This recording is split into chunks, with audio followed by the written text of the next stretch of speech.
अस्सलामु अलैकुम वरहमत ल्लाहि वबरकातुहू। तो मोहतरम भाइयों दोस्तों, आज मैंने आपसे ये बयान करना है कि माँ बाप अपनी औलाद के साथ क्या सलूक करें तो उनकी औलाद उनसे कभी नाराज़ नहीं होगी, कभी नाराज़ नहीं होगी।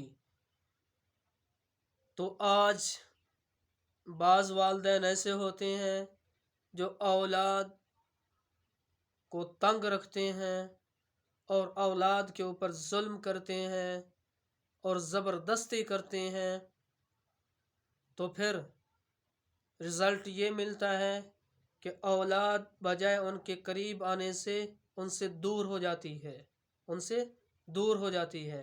क्यों? आज हमारे अंदर मोहब्बत का मादा मर चुका है।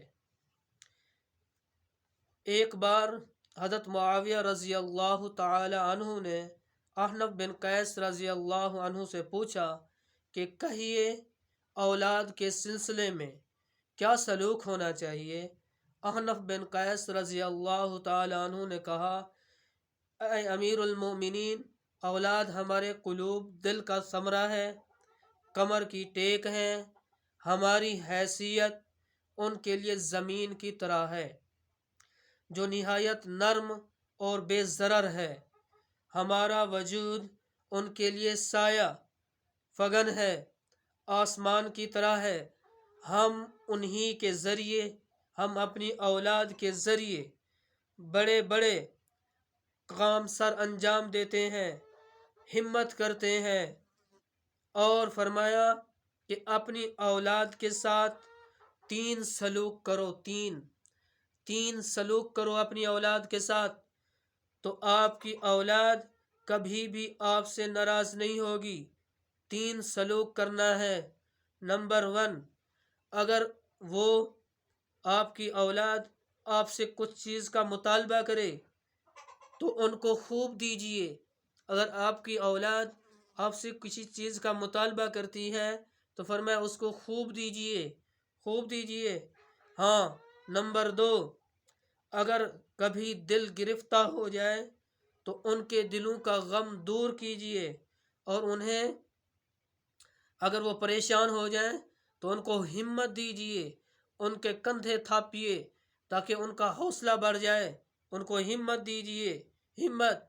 आज बदनसीबी से कहा जा रहा है कि आज 100 में से एक घराना होगा जो वालिदैन अपनी औलाद को हिम्मत दिलाते होंगे, हिम्मत दिलाते होंगे, उनकी दिलजोई करते होंगे। लेकिन आज हमारे माशरे में, जालिम माशरे में, ये भी जुल्म देखने को मिल रहा है कि औलाद अपनी माँ बाप अपनी औलाद को हिम्मत नहीं देते। अगर वो टूट चुके हैं तो उनको थापना चाहिए, उनको हिम्मत देनी चाहिए कि बेटा कभी हिम्मत ना हारना। उनका हौसला बढ़ जाता है, हौसला बढ़ जाता है। फरमाया नतीजा में वो आपसे मोहब्बत करेंगे, नतीजा में वो आपसे मोहब्बत करेंगे और आपकी पदराना कोशिशों को पसंद करेंगे। नंबर 3, तीसरा सलूक क्या करें वालिदैन? फरमाया कभी भी उन पर नाकाबिल बर्दाश्त बोझ ना बनिए जिसको वो उठा ना सकें। नाकाबिल बर्दाश्त औलाद के ऊपर बोझ मत बनिए जिसको वो उठा ना सकें। अगर तुमने उनके ऊपर नाकाबिल बर्दाश्त बोझ डाल दिया तो वो क्या करेंगे? फिर आपकी औलाद जो होगी आपकी ज़िंदगी से उकता जाएगी और आपसे मोहब्बत करने की बजाय आपसे दूर हो जाएगी और आपके मौत के ख्वाह हो जाएगी और आपके करीब आने की बजाय आपसे नफ़रत करने लगेगी। तो ये 3 चीज़ें हैं, फरमाया ये 3 सलूक हैं। तो जो वालिदैन ये 3 सलूक अपनी औलाद से करेंगे तो उनकी औलाद कभी भी उनसे नाराज़ नहीं होगी और वालिदैन की कभी भी बागी नहीं होगी। तो ये जो मैंने वीडियो में ये बयान आपको बताया है तो इसको आगे भी आपने शेयर करना है, इस वीडियो को।